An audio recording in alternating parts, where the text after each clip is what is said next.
Halo para pencinta balap di tanah air, seperti yang telah kita saksikan, Veda Ega Pratama berhasil menempati posisi keempat di kualifikasi Q2 ya. Ini sama dengan di seri Brazil minggu yang lalu ya. Ini cukup bagus peningkatannya karena di awal-awal atau di free practice 1 Veda hanya menempati posisi ke-15. Baru kemudian di P1-nya Veda naik satu peringkat ke posisi 14, tapi itu cukup untuk menempatkannya langsung ke Q2. Nah, pada saat Veda di EP1 itu hanya posisi 15, beberapa netizen itu berkomentar, Veda kelihatannya mengalami kesulitan di sirkuit Austin Amerika ini, sehingga kelihatannya tidak akan bisa bersaing.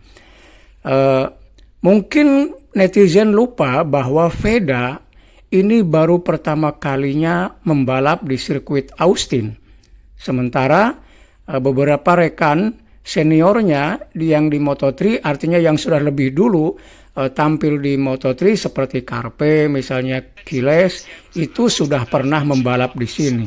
Karena itu Veda sebetulnya di free practice pertama itu sangat hati-hati mengenali dulu sirkuit ya, sehingga Veda tidak begitu ngotot ya untuk menggeber motornya. Mungkin target Veda yang penting masuk kualifikasi 2 terlebih dahulu, maka ketika di practice 1 dia naik cukup satu peringkat saja ke 14 sebagai batas minimal pembalap bisa langsung ke Q2, dan itulah yang dilakukan oleh Veda. Dan kemudian di EP2-nya Veda kembali mengalami penaikan peringkat ya ke posisi 10.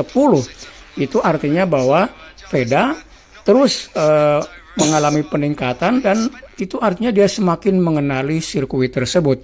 Dan tentu saja ketika kualifikasi 2 maksudnya, karena Ega langsung lolos ke kualifikasi 2, Veda betul-betul sudah paham sirkuit sehingga dia menggeber motornya dengan sekuat tenaga.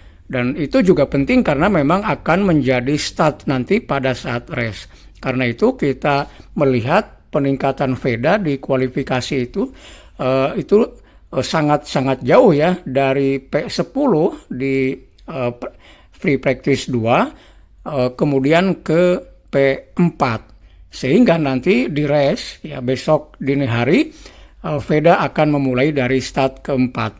Nah, tentu saja kalau kita membandingkan di seri Brazil kemarin, Veda start keempat pada akhirnya kemudian mendapatkan podium ya, meski ada di situ insiden red flag ya. Nah, pada Austin Circuit ini tentu kita juga berharap bahwa Veda akan kembali berhasil naik podium, entah keberapapun ya, 3, 2 atau 1 sekalipun.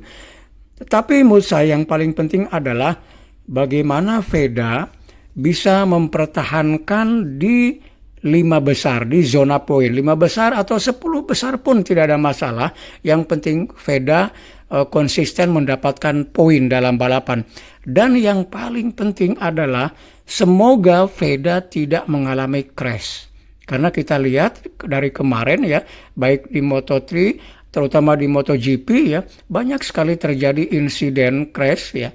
Beberapa pembalap ya, ada yang cukup crash yang besar gitu, parah gitu ya.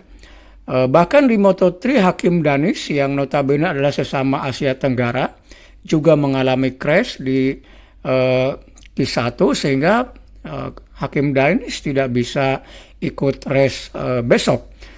Tentu kita berharap Veda tidak mengalami crash.